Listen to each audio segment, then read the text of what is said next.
There are many obstacles that stand between us and our dreams and our aspirations. There are so many obstacles that stand between our desires and our satisfaction, between our fruitfulness and nothingness, between a meaningful and sometimes a less than meaningful life. Maraming hadlang sa buhay. Ang mga hadlang na ito ay kailangang harapin. Obstacles trivialize, minimize, slow down, stall, stop, or even reverse, endanger, and frustrate our march. What kind of march? Our march to our goals, to a full and fruitful life. Therefore, obstacles must be faced bravely and wisely. Again po ang ating pag-aaral ngayon, sapagkat ang sabi ng Panginoon, I came that you might have life and have it to the full. That you might have it abundantly, it is important that we face obstacles. How to face obstacles in life. Paano haharapin ang mga hadlang sa ating mga pangarap, sa ating kasiyahan, sa kahulugan ng buhay. Ama naming Diyos, salamat po dahil kayo'y Diyos na nagpapaliwanag, nagtuturo, umaakay. Sa sandaling ito, humihingi kami ng karunungan na magkaroon ng very personal insights and personal application sa amin ang mensaheng pagsasalu-saluhan. Dalangin namin kayo ang maging tunay na tagapagsalita at kami na may tumanggap na parang mayamang lupa na tumatanggap ng mga binhi. Ang iyong salita nawa ay tumubo, magbunga, mamulaklak, kumalimuyak sa aming buhay. We pray, Father, that you may speak to lead us unto greater knowledge of you and also to a deeper and more beautiful and colorful meaning of life. Set us free.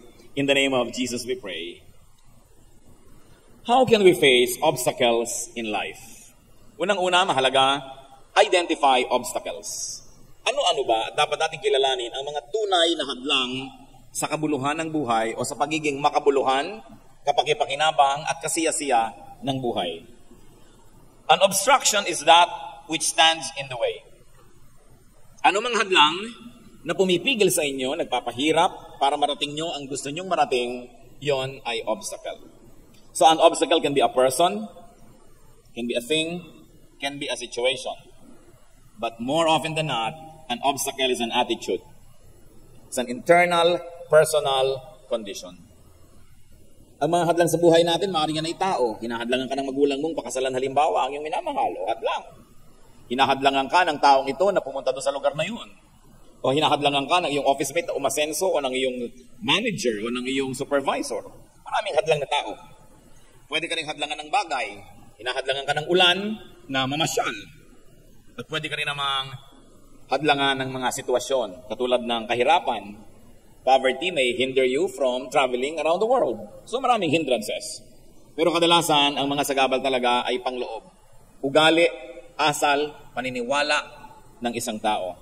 So ito isang napaka-personal na kondisyon. O kaya, ang hadlang naman ay yung absence or lack of these factors. Yung pagiging wala naman ng ulan, hadlang din yun. Ikaw ay magtatanim, magsasaka ka, ayaw umulan, hadlang naman yan para ka umasenso at makapagtanim. Maraming pagbinaligtad mo, hadlang din. Depende kung anong gusto mong marating sa buhay. So you better know the enemy. And for our purposes, we will label these hindrances as enemies. Enemies of our full development. May example po ng pagkilala sa mga kaaway, katulad sa Numbers 13, 17 to 19. Noong sasakupin nila Moses ang kabilang bayan, ay nagpadala muna sila ng mga magmamanman doon. When Moses sent them, the leaders of the Israelites, to explore Canaan, he said, go up through the Negev and on into the hill country. See what the land is like, and whether the people who live there are strong or weak, few or many. What kind of land do they live in? Is it good or bad? What kind of towns do they live in? Are they unwalled or fortified? So bago sakupin ng isang bayan, alamin muna ang kanilang kalagayan. So dapat kilalanin ang kalaban. At kung ituturing natin kalaban yung mga hindrances sa ating buhay, kilalanin yun. Identify real objects from just parts of the scenery. Kung minsan naman, hindi naman talaga obstacle tong taong to, akala mo lang pala, hindi mo lang naintindihan. Yung pala ang makakatulong sa'yo kung minsan. Hindi naman pala obstacle yung ulan o yung tag-araw o yung taglamig. Hindi naman obstacle na mahirap ka. Yung pa pala ang pagmumulan ng yung lakas. So kailangan, kilalanin mo muna bago mo tawagin na obstacle. Ask God to make you see obstacles clearly. Because sometimes with godly eyes and with the revelation coming from the Spirit of God, you will realize that something is a very beautiful tool and not really an obstacle. Kaya sabi sa Psalm 5:8, lead me, O Lord. Kayong manguna. Turuan niyo ako mag-isip, turuan niyo akong sumuri ng aking kalagayan. 2 Kings 6:17, and Elisha prayed, O Lord, open his eyes so he may see. Then the Lord opened the servant's eyes, and he looked and saw. In other words, mayroong mga bagay na dapat makita, pero hindi nakikita ng lahat. Ipinanalangin pa ng propeta yung katulong niyang lalaki para makita ang dapat makita, at makita nga. Kailangan natin ng tulong ng Diyos para makilala natin kung anong tunay na obstacle at ano ang hindi. Then, once you have seen the obstacles in your life, and I think by now, you must be imagining, ano nga ba mga obstacles ko to be the person that I really want to be? To do the things I really want to do.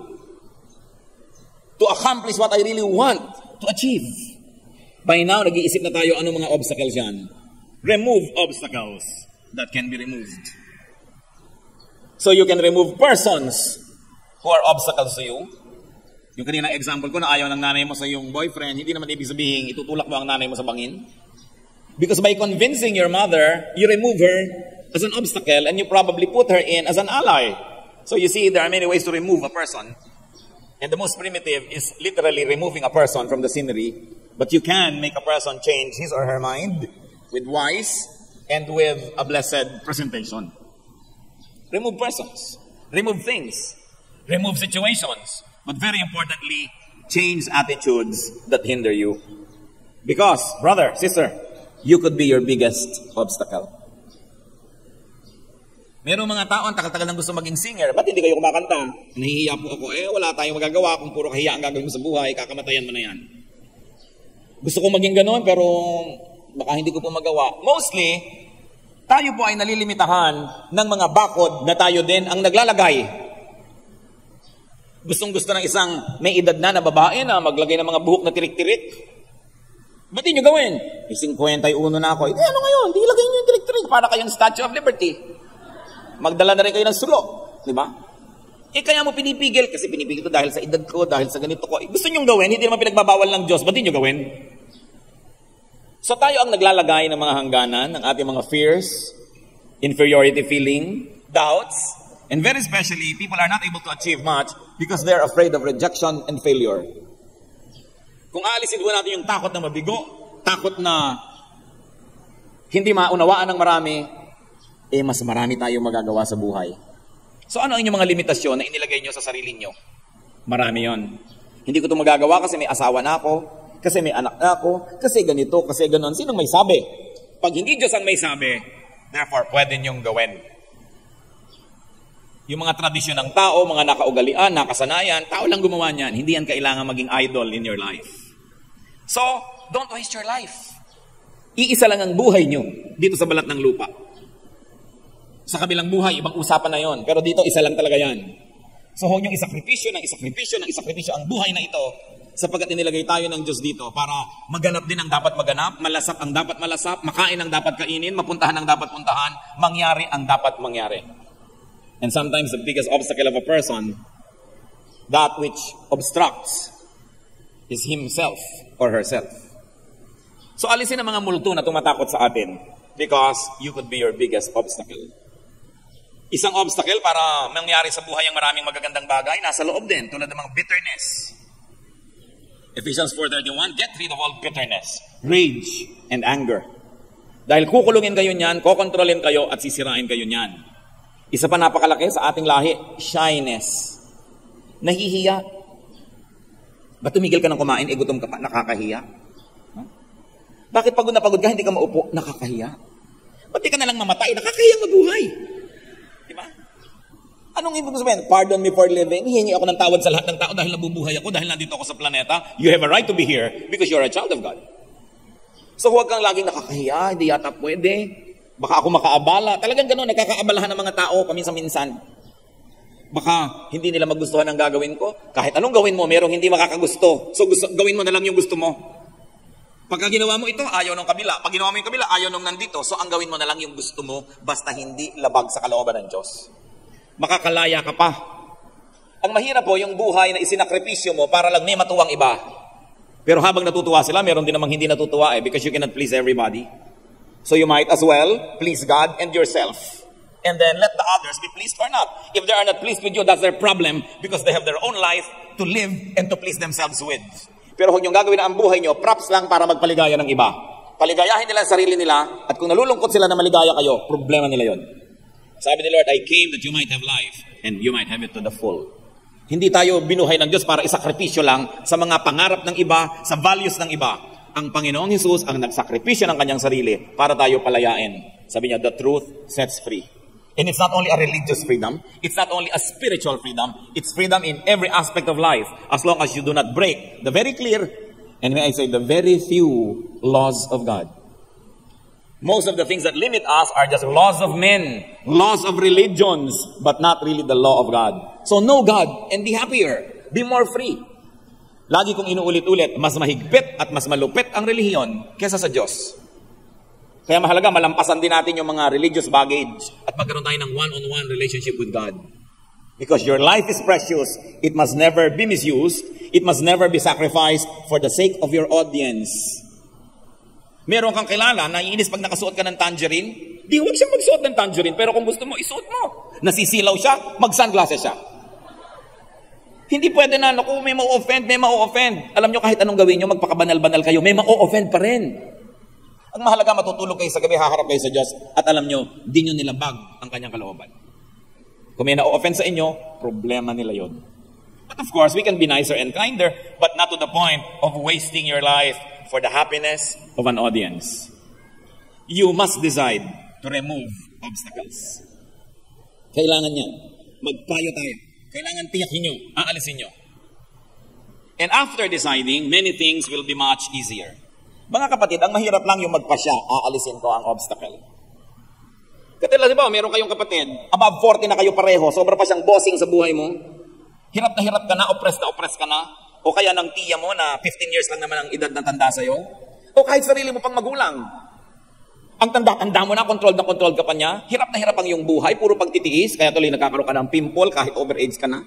Kakaroon ka ng mga bukol-bukol, mga pantal-pantal. Alam niyo yan, mga hindi maibulalas na inis. Pwede yung sabihin sa kapatid niyo o tiya niyo o nanay niyo, may edad na po ako, nasa tamang gulang na ako, gagawin ko ang gusto kong gawin, basta hindi labag sa batas ng Diyos at tao. At kung ayaw nyo yung ginagawa ko, huwag kayong tumingin. At sa lagay, mabubuhay kayo para lamang kontrolin ng iba. Kung kayo 15, 16, 10, 20, 25, pwede pa. Na tayo lagi nagde-defer dyan sa ating mga elders at kung sino-sino. Pero dumarating ang panahon na pare-pareho na lang kayo ng alam kahit mas matanda siya. So hindi kayo kailangan maging tautakuhan at anino ng sino man because you must report directly to God. Masyadong maraming naaapi at kawawa ng mga tao, lalong-lalo sa mga very paternalistic o maternalistic societies. 50s years old na, 40, 60, hindi pa makabili ng bag kung hindi nagpapaalam sa nanay o sa ate o kung kanino. Uuwi ng medyo alas 9 na ng gabi, nasisita pa. Sabi niya, sa tanda ko na ito, wala nang mangre-rape sa akin. At kung meron, baka nga, kaya ako kalat ng kalat. Kasi masyado tayong mag-control ng tao. And you know, when you see the Lord Jesus at work, when you see the Lord Jesus, read the Gospels, ang laki-laki ng kanyang ministry of setting people free. Dami-dami niyang pinapalaya dahil kinokontrol ng lahat, ng lipunan, ng templo, ng economy, ng elite. Sabi niya, you must be free. Sa palagay niyo, bakit sinabi niya doon sa mayaman na lalaking gustong sumunod sa kanya? Ibenta mo muna lahat ng kabuhayan mo, ipamigay mo, at saka kasumama. Alam niyo kung bakit? Kasi ayaw niya na magkaroon na naman ng boss. Dagdag na boss yung kanyang mga followers dahil may sumaling mayaman. Kasi sabi, humirap ka na lang katulad namin para tabla-tabla nang hindi ka aamo-amo dito. Kasi pinapalaya ng Panginoon ng mga tao sa sobrang daming amo sa buhay. Isa lang ang dapat natin talagang kilalanin ng Diyos. Igalang natin ang matatanda, igalang ang mga magulang, pero hindi dahilan para mawalan tayo ng sariling orbit at sariling buhay. At kung meron kayong ganong tiya, ganong kapatid, ganong kamag-anak, minsan lang sabihin nyo, pinapalaya ko na ang sarili ko sa pagdidikta mo, ate. Yung talagang nanginginig ang mga laman-laman dyan. Matatanda na tayo pareho, mabubuhay ako ng gusto ko. At kung ayaw mo, pasensya ka. Lalaya na kayo. Pero kung hindi nyo sasabihin yon, pues, maging sunod-sunuran kayo hanggang kayo maging bangkay. It's your choice. But I'm telling you, it's not bad to do that. Sapagkat ang buhay sacred, hindi dapat props ng iba. Live your life. That is your legacy from the sacrificial work of Jesus to set us free. And ask God to help you remove your obstacles. Ang pinakamalaking obstacle sa buhay, karuwagan, duwag. Duwag kang magsalita, duwag kang magpahayag, duwag kang kumibo. Kaya nayoyorak-yorakan ng iyong mga karapatan, nayoyorak-yorakan ng sarili mo, hindi ka kasi kumikibo. Water follows the path of least resistance. Kaya kung magre-resist kayo, hahanap yung iba ng maaapi. Pero kung hindi kayo tumatanggi, ba't pa sila magpapagod? Di pumapayag naman kayo. So Isaiah 57:14 says, and it will be said, build up, prepare the road, remove the obstacles out of the way of my people. Yung sinasabi ng Panginoon, alisin ang mga sagabal. So you remove your obstacles and also ask God to remove your obstacles. So partnership with God. But you must be willing to do your part. Huwag kang magsasabing, Diyos ko, pag himalaan niyo po ang tiya ko, ang nanay ko, ang sino man. No. You've got to do your part. Hebrews 12:1, let us throw off everything that hinders.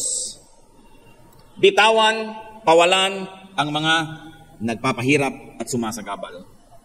And very importantly, if you want to have more power in life, make peace with God. Because if you are at peace with God, God is your ally. Isaiah 27 verse 5, let them make peace with me. Yes, let them make peace with me. Ang sabi ng Panginoon. Isaiah 57:13-14, but the man who makes me his refuge will inherit the land and possess my holy mountain. And it will be said, build up, prepare the road, remove the obstacles out of the way of my people. So ang gusto nating bigyan ng pansin, yung kumakanlong sa Panginoon ay pagpapalain. So humingi tayo sa Kanya ng kakayahan at pagkatapos gawin din natin yung dapat nating gawin. What else do you do with obstacles? Surmount or overcome your obstacles. May nakasagabal na bundok, hindi mo maalis-alis, akyatin mo. If you could not remove a mountain, climb, overcome, and conquer it. Nandiyan kasi ignorance or lack of skill or knowledge, conditions that can be changed and improved, must be faced. Napakahalaga. Yung iba, ano lang yung kanilang obstacle? Hindi sila makapagsalita ng tamang Ingles. Halimbawa, obstacle na nila yan 10 years ago, obstacle pa nila yan 5 years ago, obstacle nila yan today, at siguradong 5 years from now, obstacle pa nila. Kasi wala naman silang ginagawa para lutasin. So, akyatin mo yung bundok na yon. Gusto mo pala makapagsalita ng tamang Ingles o tamang Cebuano o tamang Tagalog, pag-aralan mo yung grammar. Invest time, invest effort. After a while, naakyat mo na yung bundok na yan, tapos na. Marami tayong problema 20 years ago, 10 years ago, problema ngayon, and up to 20 years from now, problema pa rin. Kasi wala naman talaga tayong ginagawa para lutasin yon. So gawin ang dapat gawin. Fight your fight and win your war. 2 Timothy 4:7, I have fought the good fight. It was a spiritual battle that is referring to, but nevertheless, fight your fight. But prepare yourself. 1 Peter 1:13, therefore prepare your minds for action and be self-controlled. And I like to repeat, make and be at peace with God. Pagka kayo ay nasa panig ng Panginoon, sino naman ang makakayanig sa inyo? Romans 8:31, if God is for us, who can be against us? And Psalm 18 verse 2, the Lord is my rock, my fortress, and my deliverer. My God is my rock, in whom I take refuge. He is my shield, and the horn of my salvation, my stronghold. So pag sa Panginoon tayo umasa, nanalig at sumunod, maganda ang mga pangako niya. Maging ang Panginoong Jesus had to go out of the box. Maraming ginawang paglabas sa kahon ng Panginoon. Ang mga tao noon, magdadasal lang, pupunta pa sa templo. Anong turo ng Panginoon? And when you pray, go into your room, shut the door, and pray in secret. That was very revolutionary. Kaya huwag kayo natatakot sa mga bagay na may dinadalang pagbabago. Maraming pagbabagong inintroduce ang Panginoon sa religious life ng kanyang panahon. Kaya maraming hindi natuwa sa kanya. Dahil may konti at mangilan-ngilan na makapangyarihang nakikinabang doon sa sistemang umiiral ng panahon niya. So bakit nila gugustuhin maiba yun? Siyempre, mga makapangyarihan at mga boss at mga nasusunod, ayaw niya ng pagbabago. Pero kung hindi kayo kikilos, wala ngang magbabago, pasensya na lang kayo sa buhay niyo. Kailangan ng tao, tapang-tapangan ang loob. At kailangan ng tao, marunong magsalita. Mga kapatid, hindi ko alam ang isa-isa niyong kalagayan, pero itong isang natitiyak ko, ang dami niyong problema. Lalo problema sa inyong kamag-anak, sa inyong asawa siguro, problema sa mga kasama niyo sa trabaho, sa inyong malalapit na mga tao sa buhay niyo. Problema kasi hindi kayo nagsasalita. Sinasarili niyo ang mga sama niyo ng loob. Hindi niyo ipinapahayag ang inyong mga damdamin at ang inyong mga pagtutol. I'm telling you, the worst that can happen if you spoke up your mind is for you to be rejected. And what is rejection? Added to your already sorrowful life. But you can speak up. Gaano karaming mag-asawa ang hindi na talaga lubos na nasisiyahan sa kanilang pagsasamang personal? Ang dami, pero walang nagsasalita. Sinasarili na lang, dinidibdib na lang, at dinadaan sa buntong hininga, at pababagsak-bagsak na mga plato sa lababo. Ba't di nyo sabihin? Kumibo kayo, kaya tayo binigyan ng bibig para kumibo. Kaya para magsalita. Basta't ang pagsasalita natin ay magalang, isinasaalang-alang yung timing, no? Pero kailangan kayo magsalita dahil walang magsasalita para sa inyo. Ang marapat sigurong masuri at ma-appreciate ng maraming tao ay hindi tayo nilikha ng Diyos para ipaapi sa iba. At hindi rin tayo nilikha para mang-api. So kailangan marunong ka rin na gumalang sa iba, pero kailangan hingin mo rin na igalang kanila. Magsalita kayo. Ang dami-daming frustration ng mga Pilipino sa kanilang mga kamag-anak, hindi masabi. Magsalita kayo, magpakatapang kayo. Ba't yung iba kailangan pa maglasing para magsalita? You know ba? Why? Because we were not trained to speak our minds out. Ang bata-bata mo pa, huwag kang sasagot. Huwag kang kikibo. Hindi magandang training yan. Hayaan nyo magsalita, basta magalang. At kung sila ay under your care because you are the parent, mga anak na nagsalita, hindi sila sangayon sa inyong policy, na ipahayag nila, na ipaliwanag, hindi pa rin kayo convinced, well, the authority rests with the parents. So you say, well, I have heard your point, but still, itong gagawin natin. Pagtanda mo, ma-appreciate mo itong pinapagawa ko sa iyo. Pero pakinggan. Hindi masama na magsabi ng nararamdaman. Ang nagpapasama ay yung paraan ng pagsasabi. Kung dinadaan sa dabog, o kaya nagiging hindi magalang, o kaya ay magaspang ang ating pagsasabi, yun ang hindi maganda. But we should encourage so many people to speak up. The truth sets free. Ask God to help you surmount your obstacles. Meron kayong kakausapin, meron kayong aakyatin na bundok, ask God to help you. Psalm 18 verse 6. In my distress I called to the Lord. I cried to God for help. And Proverbs 3:5-6, trust in the Lord with all your heart, and lean not on your own understanding. In all your ways acknowledge Him, and He will make your paths straight. Ipagtiwala sa Panginoon. Ipanalangin ang timing, pero kumibo kayo. If you cannot climb your obstacle, well, circumvent your obstacle, go around it, avoid it. May mga bundok na marapat akyatin, pero may mga bundok na hindi. Tulad ni Magellan. Halos 600 taon na. Pinatutunayan niya na makakarating sa silangan sa pamamagitan ng paglalakbay pakanluran. Gusto niyang mapatunayan na mararating ang silangan, pero nang ang kanyang mga galeon ay nakakita ng napakahabang landmass ng South America, parang walang katapusan ang haba ng lupay na ito, alangan namang akyatin niya yung bundok. So anong ginawa niya? Niligid ang buong continent ng South America. At doon sa kaduluduluhan na malapit na halos sa South Pole, ay saka uli lumiko at nakarating sa Samar. At natagak sa Mactan. Siya kasi, lalakbay-lakbay siya, no? Pinapakialaman niya ang hindi kanya. So nakita niyo si Magellan, tumutol. Lupa niya, kinukuha ng iba. Pero anong nangyari sa higit maraming mga Pilipino? Sa katagalan, sumuko na rin. Ayan, na-conquer na api. Kaya nagkaroon ng mga nolimitangin rin, nagkaroon ng himagsikan. Kasi may mga naapi eh. Wala namang naaapi kung walang nagpapaapi. Kapatid, kung api ka, isa lang ang masasabi ko sa'yo, nagpapaapi ka kasi. So huwag mong sisihin ang nang-aapi sa'yo. Human nature yon, lahat ng pwede apakan, naapakan. Pero pag nakita na naglalagab-labang mata mo, hahanap yan ng ibang aapakan. So kung may apak-apak sa inyo mga kapatid, huwag layuan ang paningin. Tingnan nyo, sabi mo, saan ako nagkamali? Bakit ako ginagani-ganito? Kasi pumayag kayo. So, circumvent your obstacles. Be creative in solving your obstacles. But choose your battles. Choose your warfare. And choose your approach. Sa Luke 14:31-32, sinasabi, bago makidigma ang isang hari, pinag-aaralan niya muna. At kung siya'y matatalo, hindi na lang siya nakikidigma. Nakikipag-peace na lang siya. May sense. Most obstacles can be surmounted.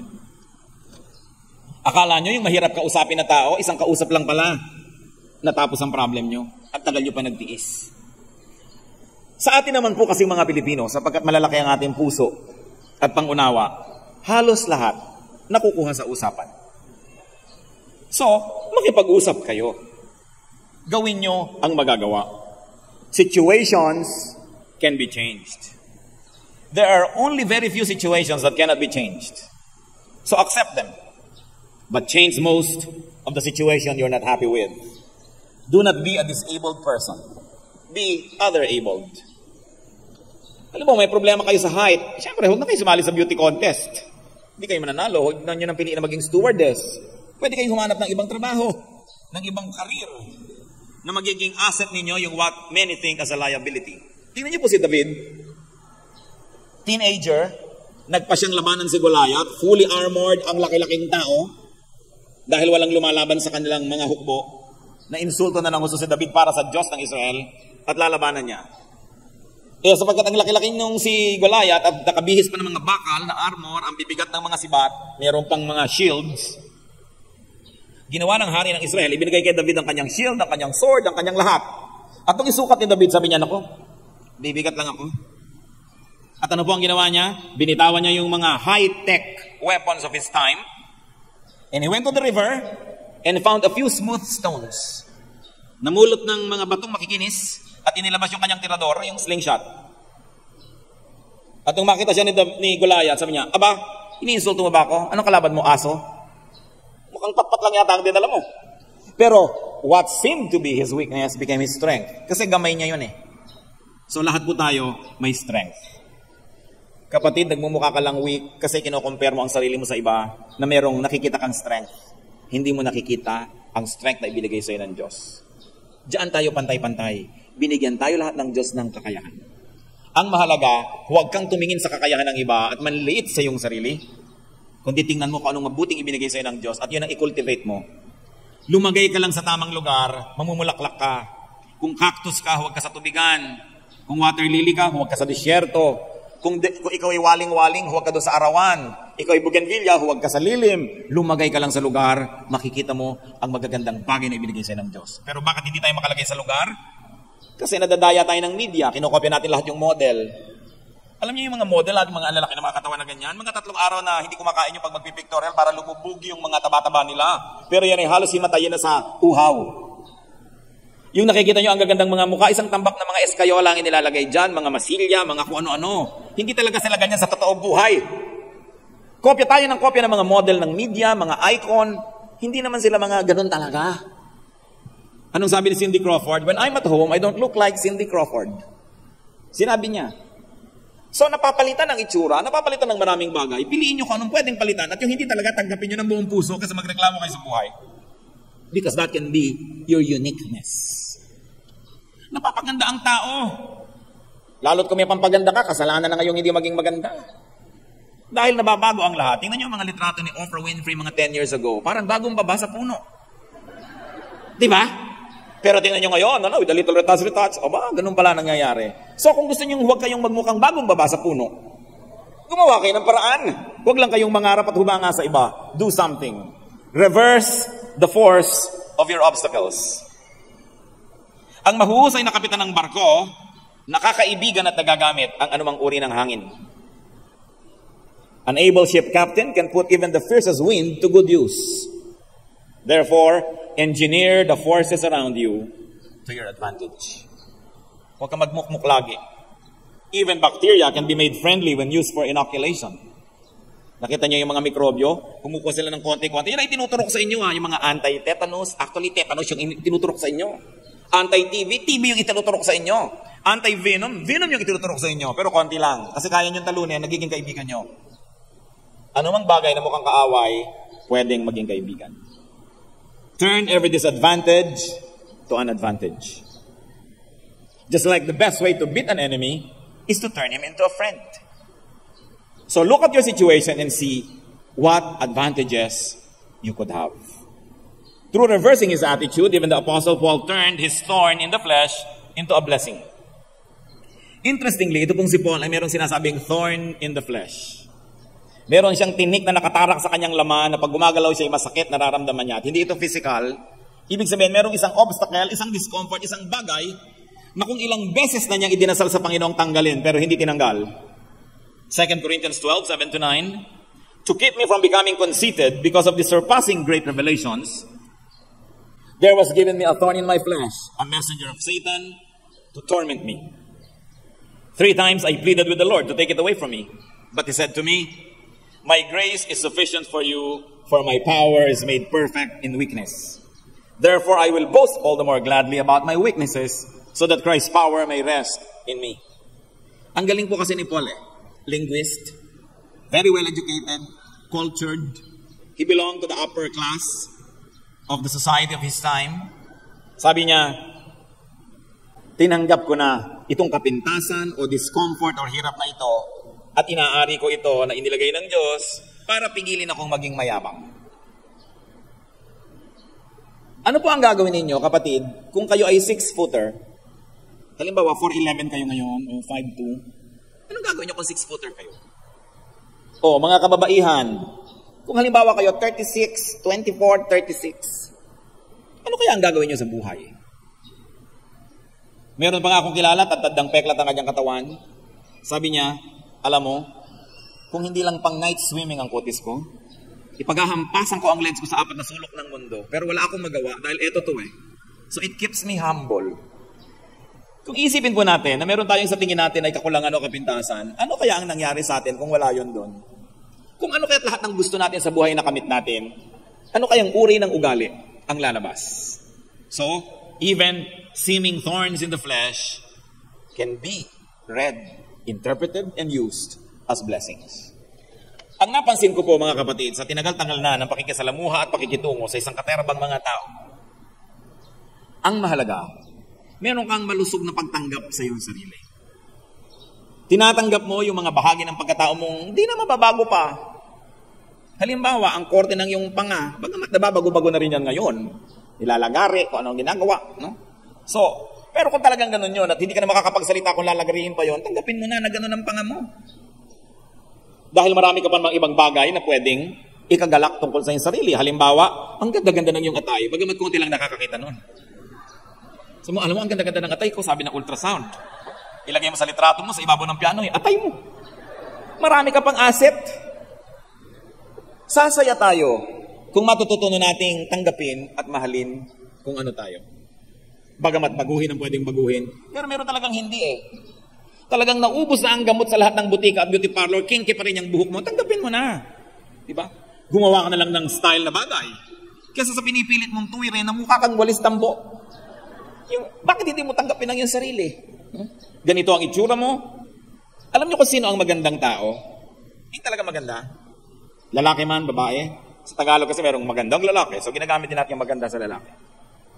Hindi yung ganito ang itsura, ganito ang kilay, ganito ang tenga. Hindi eh. Yung magandang tao, yung tanggap niya kung sino siya, at hindi niya ikinahihiya yun, at pinabalandra niya yung sarili niya kung saan, na may confidence, hindi yabang, confidence, ang laki ng ginaganda ng ganong tao. Pero yung halos magkadapa-dapa para mag-high heels, para lang tumaas, kumisan, lalo pang sumasagwa ang kalagayan niya. Kaya, ang Diyos naman walang ginagawang pangit. Nagmumukha lang tayong pangit pag ino-compare sa ideals ng advertising. Pero, kaya mahalaga yung pananaw sa sarili. This inferiority feeling, this feeling of inadequacy. There was one very, very, very beautiful actress na nung tanungin siya kung anong insecurity niya, alam niyo sabi niya, physical pa rin yung insecurity niya. Kulang pa rin ang kanyang mga vital statistics. Nobody is ever contented. So keep improving. But while you are in this situation right now, fall in love with yourself. Hindi masama yun. Because charity begins at home. Kailangan ipinoproject mo yung mga strong points mo. At tanggapin mo na you cannot be strong in every aspect of life. Turn every weakness into a strength. Turn every liability into an asset. And very especially, you want to surmount, you want to overcome your obstacles, live in God's favor. And every curse that is released unto you can become a blessing. Nangyari na yan sa buhay nila Balaam. May nagbabayad sa kanya na sumpain ng Israel, pero dahil pinagpapala ng Diyos ang Israel, kahit niya padala ng sumpa ang dumadating sa Israel, pagpapala. Pag gusto kayong pagpalain ng Diyos, sino ang makakapigil? Kaya ang unahin, makipagmabutihan sa Diyos. And then flow with spiritual law. Make peace and live in peace with God. 1 Samuel 14:6. Nothing can hinder the Lord from saving, whether by many or by few. Walang nakakapigil sa Diyos. Gusto kanyang iligtas, konti o marami ang iyong hukbo, ililigtas kanya. Pati ang kabutihan ng lalaki sa kanyang asawang babae, may kinalaman sa malalalim na bagay. 1 Peter 3:7, husbands, in the same way be considerate as you live with your wives, and treat them with respect as the weaker partner, and as heirs with you of the gracious gift of life, so that nothing can hinder your prayers. So sabi, mga lalaki, maging mabuti kayo sa inyong mga asawa at nang walang hadlang sa dasal nyo. Kita nyo na, baka kami sa nahadlang-hadlangan ng mga dasal, hindi pala ganun kabuti sa asawa. May kinalaman. Kasi kung mabuti ka sa iyong asawa, natutuwa sa iyo ang Diyos, sino ngayon ang haharang sa iyong mga dasal? So lumagay sa lugar, mahalin ang dapat mahalin. And as we have already mentioned, live with what's there. Change what can be changed, accept what cannot be changed. Napakaganda ng example ng Panginoong Jesus na siya ay nananalangin at iniisip niya ang lahat na mangyayari sa krus ng Kalbaryo. At sabi niya sa panalangin, Father, if it is possible, let this cup pass. Pass na, Father, kung okay lang sa'yo. Sabi niya. But then, not my will, but yours be done. Kung pwede lang naman, pero kung talagang hindi, tatanggapin. So baguhin ang pwedeng baguhin, tanggapin ang dapat tanggapin, papayapa ang ating loob. As long as you are trying to be someone else, not yourself, you will always have obstacles. And you cannot find fulfillment and contentment. May isa pa. Gusto nating huwag nagkakaroon ng maraming hadlang sa ating buhay. As much as possible, do not be an obstacle to others. At sinabi ko lang, as much as possible, because there are times when you cannot help it, you are an obstacle to another one, you cannot help it. Halimbawa, may contest, pareho kayong lumasali, alangan naman magpatalo ka para manalo siya, so you cannot help it. Obstacle ka talaga, then let the better person just win. But as much as possible, do not be an obstacle to others. Romans 14:13, make up your mind not to put any stumbling block or obstacle in your brother's way. And you know why this is part of our study? In removing obstacles in our lives? Because Galatians 6:7 says, a man reaps what he sows. Inaani ang itinatanim. Pag laging binibigyan mo ng sagabal ang iyong kapwa, tiyak marami ring magiging sagabal sa iyong buhay. At balik na rin natin, kung marami pong sagabal sa inyong buhay ngayon, mag-aral-aral, mag-isip-isip, baka marami tayong inilalagay na sagabal sa buhay ng iba. Dahil inaani ang itinatanim. What goes around, comes around. A hindrance remains a hindrance only as much as you allow it. Dahil tulad ng bundok, pwedeng akyatin, at kung hindi makyat, pwedeng iwasan at umikot ka na lang. May magagawa at magagawa. Ang mga hadlang ay nandyan, dahil hinahayaan mo. Romans 16:17, I urge you, brothers, to watch out for those who cause divisions and put obstacles in your way that are contrary to the teaching you have learned. Keep away from them. So, yun daw mahilig maglagay ng mga obstacle, layuan. Alam niyo may mga taong ganun. Huwag kayo masyado makipaglapitan sa kanila. Yung mahilig na mangharang, mahilig na makipag-compete, mahilig na bumigo sa kapwa, stay away from them. In Acts 28:31, boldly and without hindrance, he preached the kingdom of God and taught about the Lord Jesus Christ. Now, why are we including this in our study? Because it is your decision not to have a hindrance. Hindi madaling ituro noon ang kingdom of God at ang Panginoong Jesus kontra sa prevailing religious winds. Pero sabi, boldly and without hindrance. Totoo ba yun? Without hindrance? Ang daming hindrances. Pero, hindi tinanggap ng preacher yung hindrances. Nilampasan niya, kaya wala siyang hindrance. Ang mga hindrance nyo ngayon, mga kapatid, hindrance lang dahil pinapayagan nyo. Pwedeng lampasan. Aming Diyos, nagpapasalamat kami sapagkat kayo Diyos na maibigin sa amin at gusto nyo kaming lumaya. Ipakita nyo sa amin, Panginoon, ang kalagayan namin. Kung meron kami mga kulungan, mga bakod, mga tali, na hindi naman dapat na nandun, kaya lang pinapayagan namin. Ituro mo sa amin ang makadiyos, tamang paraan upang kalagan ang aming mga sarili. At ganun din, payagan ng iba na hinahadlangan namin, ikinukulong at itinatali namin na makalagan din sila. Kung paano po namin gusto, Panginoon, na maging malaya, habang sumusunod sa iyong mga batas lamang, nawa ganun din ang ibigay namin pribilehiyo sa kapwa namin, palayain din namin sila. Lalong-lalo yung mga nasa ilalim ng aming impluensya o kaya kapangyarihan. Teach us to value freedom because it comes from you. Palayain mo yung mga anak, Panginoon. Bigyan mo ng karunungan na malampasan ang mga hadlang sa kanilang mga pangarap, ang mga hadlang sa mabubuti nilang gustong gawin, mga hadlang upang sila'y maging mga mabunga, masasaya, at matitiwasay na mga tao. Ituro mo sa amin ang mga ugali namin na nagpumipigil sa aming mga sarili at ganon din sa aming kapwa. Nawa, Panginoon, higit sa lahat, ipakita mo sa amin ngayon kung meron kami mga inaapi, pinipigil, kinokontrol, gayong hindi naman kami Diyos. Teach us not only to set ourselves free, but also to let others be free. While surrendering ourselves to your moral law, teach us, O God, to enjoy life to the fullest. Magbulay-bulay tayo, mga kapatid. Hindi aksidenteng ang mga ganitong bagay ay sumasagi sa ating isipan. Ang kalooban ng Panginoon, ang bawat isa, marating ang pinakamalayong pwedeng marating. Magawa ang pinakamaraming pwedeng gawin. Maranasan ang pinakamabubuting karanasan sa buhay. But you have to be decisive. You have to set yourself free. You have to be brave. And you also have to be generous. And you must also grant freedom to other people. Magbulay-bulay tayo at makipagniig sa Espiritu ng Diyos sa ilang saglit ng katahimikan.